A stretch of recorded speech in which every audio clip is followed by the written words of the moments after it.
Who was the one who approached? I was the one who was wanting to meet her. We need to do this to get married because we bring in such a positive message. We want everything to be right. From a young age, my family at some point thought that I would not be successful in a relationship unless the woman has autism too. I can see myself creating a life in the future with this woman. Yes, I want to marry her. That may surprise you, family, but this is my life. He gets a 10 plus. He set a Guinness World Record. He came all the way to Maryland to see me. I'm getting goosebumps. When are you planning marriage? We have a date. So today we have Thomas Iland with us.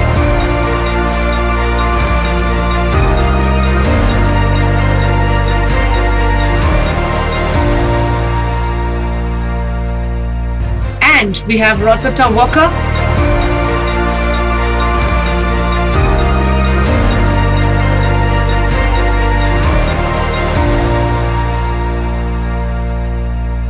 Both of them are into a relationship, and we are going to discuss a lot of important things about how we get into relations, how we build relations, and yes, marriage is possible as well. So yes, this is what makes the Dolly Show unique.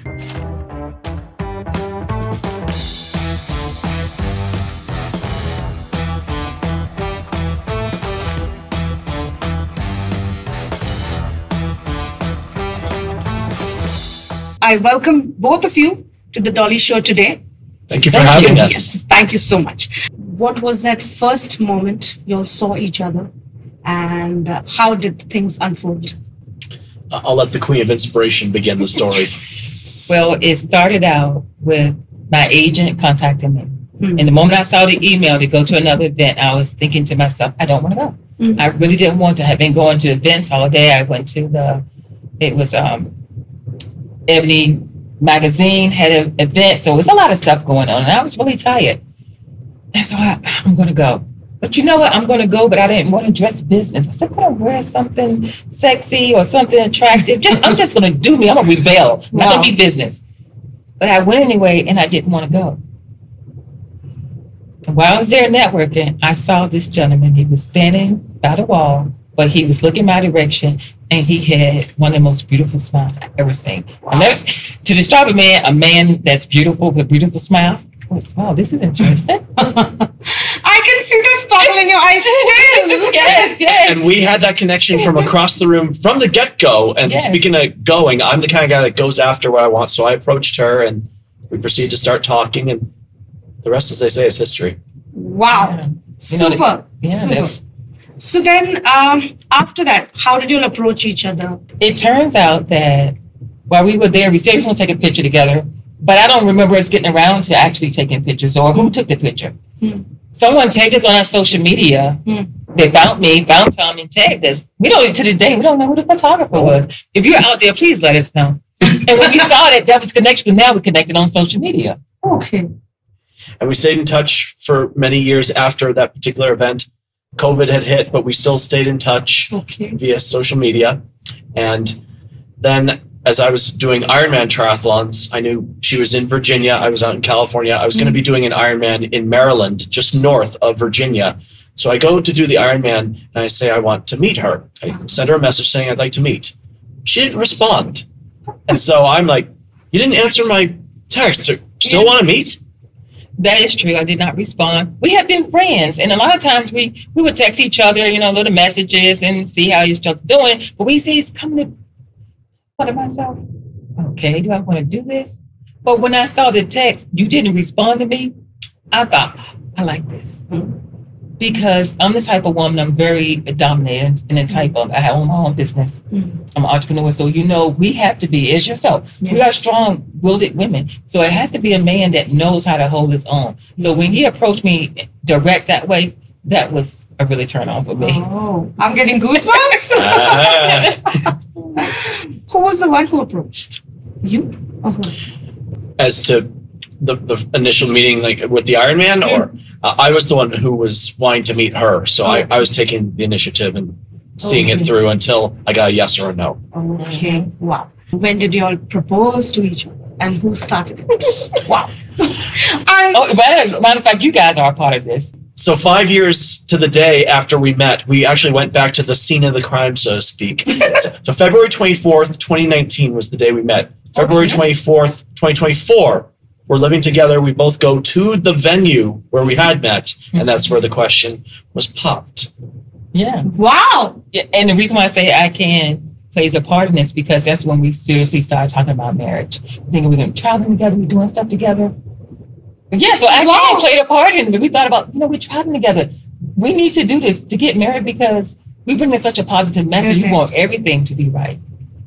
How did you get to know? Initially, you got to know that Thomas is on the spectrum, or you got to know later, and how was it? How did you accept it?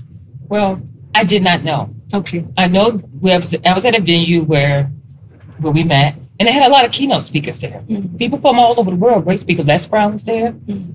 So when he said, I'll be doing a speech today, and I'm going to talk about autism, I'm thinking, well, why would they have somebody that's not on the spectrum talking about autism? Mm-hmm. It didn't occur to me that he's on the spectrum. I didn't know. Mm-hmm. So it was time later that he said, I believe in person first. I want you to get to know me as a man. Because he said, I'm not a boy, I'm a man. Because we have the age difference. I'm older than him. Mm-hmm. So I thought, I think you're too young for me. And he let me know, I'm not a boy, I'm a man. Mm-hmm. And that's when we talked about other things. And he let me know that he is on the spectrum. But it was very important to him that I understand he is a man. Yes, he's on the spectrum, but this is what he wants. Mm-hmm. And I'm thinking, I want this too. Wow. And I think a lot of self-advocates kind of lay off like, hi, I'm Tom, I have autism, nice to meet you. And that changes the whole conversation. Like, do you want to know this person for their personality, or do you want to know them for their diagnosis? Correct. Correct. And I'm so glad that Rosetta, accepted it, and in a beautiful way. Yeah. That's a message that we want to give, to the audience, that it's not labeling the person. Mm-hmm. It's not about that. It's about the person that you need to see. So knowing a person for their personality, not the diagnosis, is the key. Right. In a relationship building, laying the base. Mm-hmm. It is so important. So y'all have built the relationship so well. So once y'all got to know that, yes, we are the two. We want to stay together. Yes. So y'all are now into a live-in relationship. We are. Oh, wow. Mm-hmm. So when are you planning marriage? We have a date. September 21st, 2025. Wow. Hey, September. Am I going to be a part? Absolutely. Absolutely. We're keeping you in the loop. Just kidding. No, we're keeping you in the loop. Absolutely. Just kidding. Wow. So y'all have already planned the entire thing. So how did your parents, family, what was their reaction? How did all those things go? You want to answer first? I'll begin by saying my family had their, I think, reservations and stereotypes. Mm. From a young age, my family at some point thought that I would not be successful in a relationship unless the woman has autism too. Oh. And I did get into relationships with women on and off the autism spectrum, but they did not work out. And I didn't consider marriage with those women. Whereas I meet Rosetta and we click, and I'm thinking to myself, I can see myself creating a life and a future with this woman. Yes, I want to marry her. That may surprise you, family, but this is my life.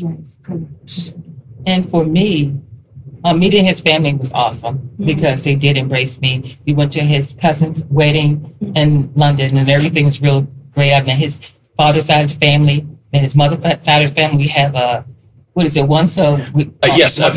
During COVID, we set up a virtual family happy hour. So we all get on Zoom the first Sunday of each month, and we catch up virtually. Wow. Regardless of where we are in the world, we come in and talk about what's happening once a month virtually. Yeah. That's how she met my mother's family. Now, my best friend, who's also my personal assistant, she's been my executive assistant for over 20 years. Oh. So she knows me. When I said I was going to do this, she said, okay, so you're going to visit him for the holidays. She said, you're going to stay there for 6 weeks? I said, yeah, because we have to get to know each other. Mm-hmm. She couldn't believe it because that's not me. That's something I don't do. So she knew then. She said, you really love this man. I said, I really do, because she saw a change in me.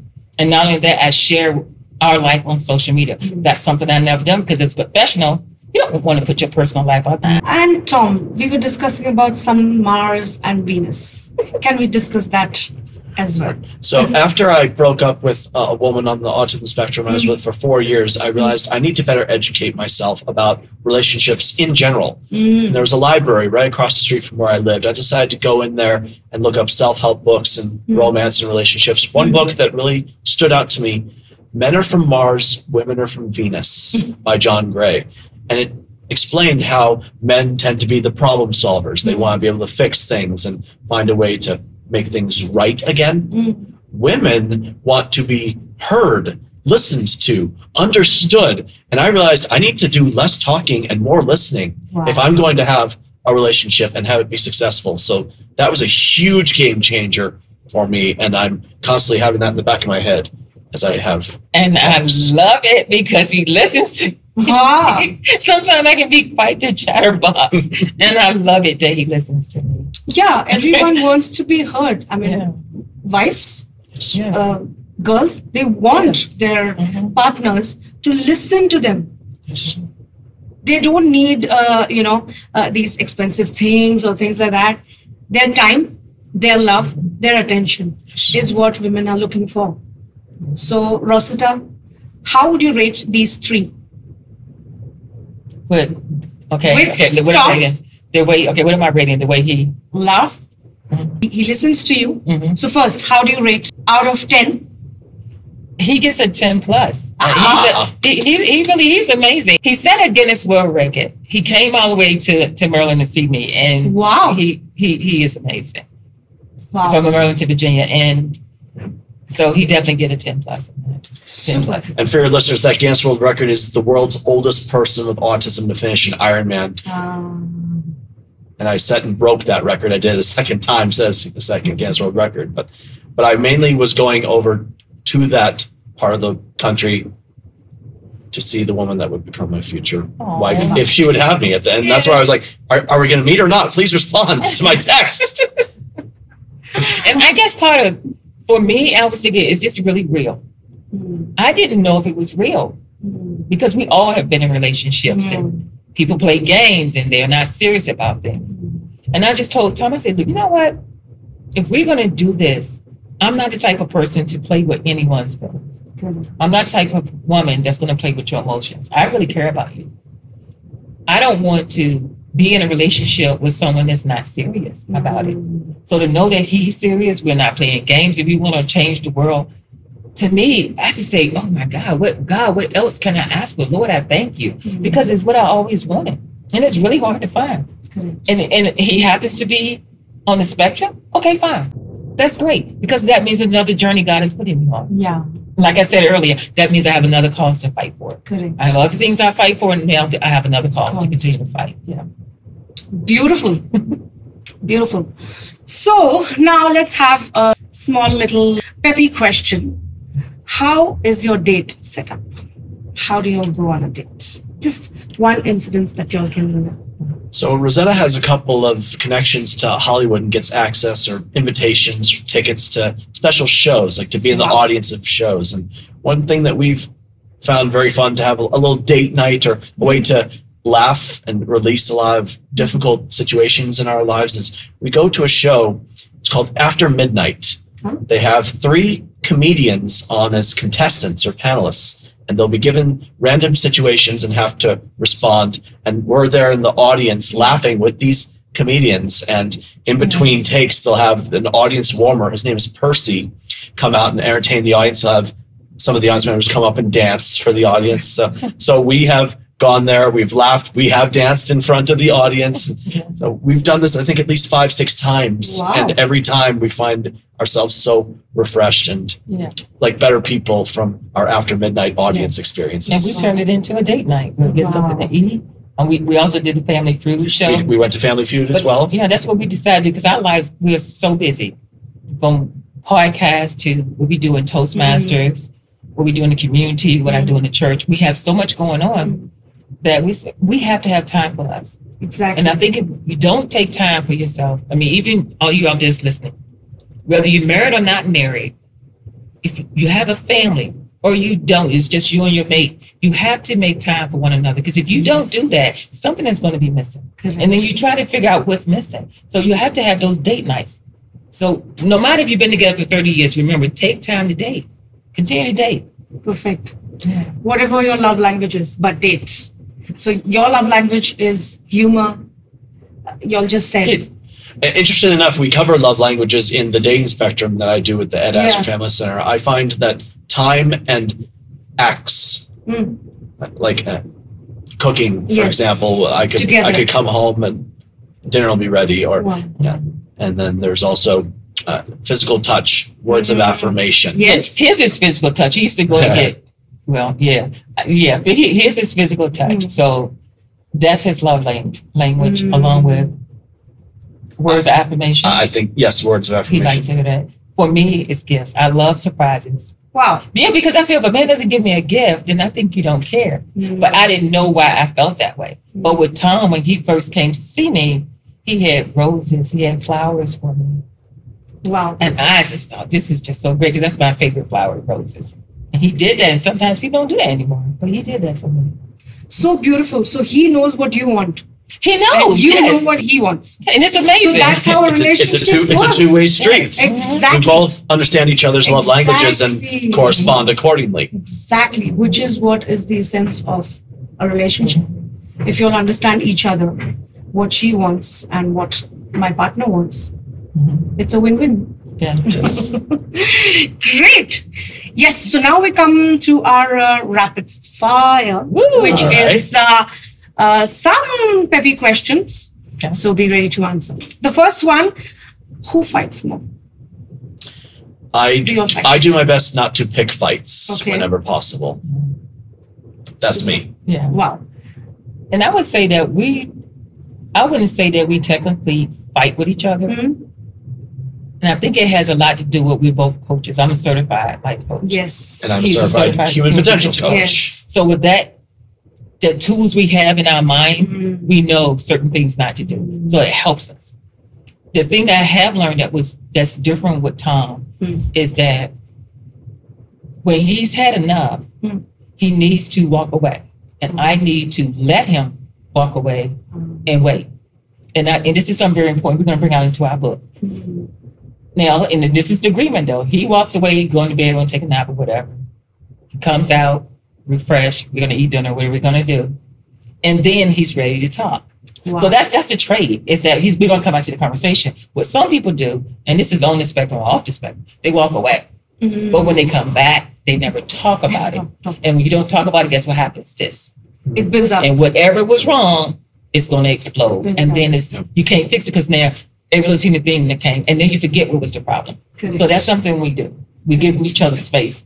If you've ever heard the term fighting fair, so for instance, having each person have their say, what's on their mind, what's in their heart, get it out there, but also be respectful of each other's limits. Particularly in the autism spectrum, there's only so much one can take before they're starting to feel sick, or they need to just step away or say something like, stop, I've had enough. And I think we kind of stigmatize, like, keep going, keep fighting. But then when you're feeling sick or you cannot think or function, at some point you have to say, let's take a break, rest up, do what you need to do to bring yourself back to equilibrium or self-regulation. Then we're going to revisit this, but we can't leave it unresolved. Come back later, please. And the thing that really helps with Tom, once again, because he listens. If I say, well, did you hear what I said? And he'll say everything I said. And then I'm like, well, there's no argument. I'm looking exhausted, but I'm still listening. He'll hear every word I said, and I think, you know what? Did you want some of that lasagna you want me to cook? What did you want, honey? I feel bad because he actually heard everything I had to say. But we all human. So a person that's going to be in a relationship with a person on the spectrum, and if they're not on the spectrum, that's the biggest thing I would say they need to understand is know that person's limit. Give them that space. But then in turn, the person on the spectrum needs to say, okay, now when we come back together, I'm going to actually listen to you, and we're going to figure out what we need to do moving forward. Wow. Okay, so who's the one who gives surprises? And who loves surprises? I think she loves surprises, and I tend to be the one that gives them. Wow. Great. But then he likes to touch it, so I'm the one that massages feet, get massages on the back. And I return the favor. Which is great. And then next, who remembers all anniversary dates, birthday dates, these dates, those dates? I do. I tend to be very calendar oriented. I remembered when the day we met and the anniversary of like when I proposed. We started dating June 22nd, 2022. Her birthday is July 14th. I'm not revealing the year. Yes, you better not. And we're going to get married September 21st, 2025. So I tend to be very time calendar oriented. So I will remember the dates. Wow. Super. Yeah. And I tend to remember things that I know that make him feel good. That I know what to say to him. Because the words affirmation mean so much to him. So I will encourage him what he's trying to achieve. And I will tell him, you already done it. You're a light in this world. You know that. You are a light shining bright. And it's your job to touch other people's lives. And you're going to do that. So I keep giving him those words that he needs to encourage him and empower him. Wow. Next, who plans the travel? I do. I tend to be very good when it comes to logistics. I have a good sense of direction, knowing my way around. I have a pretty good idea of how long it takes to get somewhere, do something. I even leave a little time cushion in case like there's traffic or a flight gets delayed or something goes wrong. So I'm the planner, if you will, making sure everything works. Even our first big trip together where we weren't sure what was going to happen, we took a trip up to Yellowstone National Park. And it's kind of barren, a little middle of nowhere. None of us have ever been there before, but I drafted an itinerary for her to have and for her to give to someone else in case something happened to us. They would know where we were staying. So you'll plan it. How is it? You just surprise her with, okay, Rosetta, this is where we are going. Or is it like you'll plan it? Let's supposedly you have a place in mind. She has some place in mind. And then you'll come to terms to one particular place. Or you just surprise her. How does that work? A little bit of both. So I have a bucket list, things I want to do before I die. This includes visiting all 50 states here in the United States. I've not gone up to the Yellowstone states yet. So it's like, all right, let's go to these states and kill this many birds with one stone. Then she wants to see her family in Virginia later this year. Okay, once we get our dates down, we'll make the arrangements. Oh, wow. So you'll both fulfill both of your wishes. Yes. Wow, yes. which is so amazing. Do you go shopping with her? All the time. Yeah. We make lists together. We figure out what meals we're going to have and buy the stuff accordingly. So we are consistently and constantly planning out what we're going to be spending and how we make it work on the money front, make sure we're eating well. Right. And organic vegetables for him. We like to go to Whole Foods every month, get good, healthy foods and make sure that those. So both of you go shopping together? Yes, we do. We can go together. So but Tom is a good shopper even by himself. Wow. We do it together though. Super. Wow. I need to learn from y'all. Which is super amazing. I would say something that doesn't really get discussed, or we kind of touched on it a little bit, is what parents really need to know when it comes to their children, and also being maybe a little too overprotective.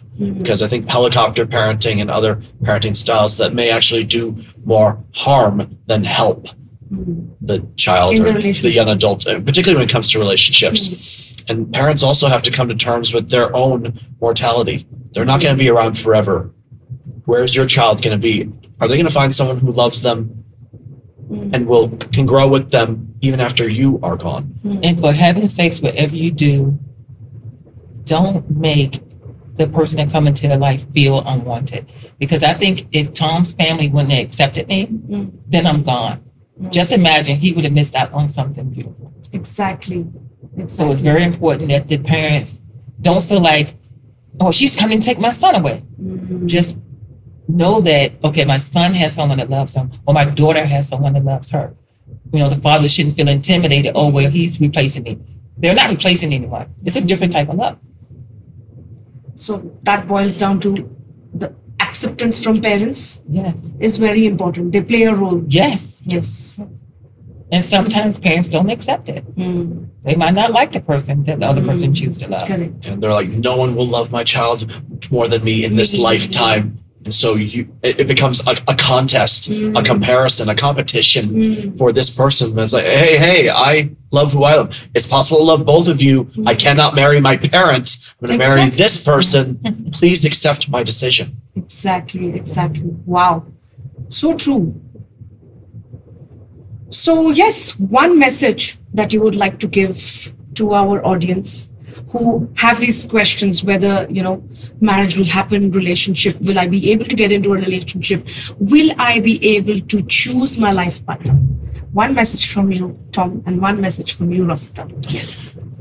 If you want to be in a relationship with someone, you first must look at your relationship with yourself. Wow. I think we overlook self-love, self-compassion, self-advocacy too much, and that can be detrimental to form and keep relationships. And my latest book, My Glass is Full, Stories of Putting Mental Health First, stresses the importance of putting your own oxygen mask on first, making sure you are all right before you go help others and look for someone to love and be with. Because if you're not well, if you continue to make the same mistakes, if you're holding on to stuff that you really need to be releasing, you will not be able to welcome the person or the people that will make you a better person. So remember to look after yourself first. Then you can pursue relationships that will help you be better. Wow. And I would like to say to people that when that time comes, remember, along the way, you might have a couple of relationships that's not going to work. Don't be afraid to let go and love, because there's going to come a time that the right one is going to come along. Don't miss that opportunity by being afraid to love, by thinking, is this real? Does this person really love me? Does somebody really care about me? No, you are worthy of love. When that time comes, embrace it, work together, and walk together. And if you have to reach for a higher spiritual walk, if that's what's necessary, seek it together. But whatever you need to do, just remember you're worthy of love.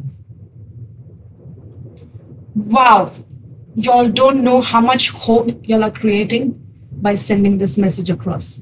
So I'm really, really honored to have you both here with us today. And definitely this message will be passed on to our audience in the right possible way. We are honored to be here with you. You have done so much. And we hope you continue, because you two are light in the world. You have people that are lights. Yes. And they shine bright. And you are one of those lights that shine bright. Thank you so much. Thank you so much, Dolly, for being there at the Dolly Show. Yes. And passing this beautiful message, which is very important to be addressed. So many parents who are living in fear, so many individuals on the spectrum who are living in fear. So y'all are giving them hope. A great job that you are doing. Thank you. Thank you so much.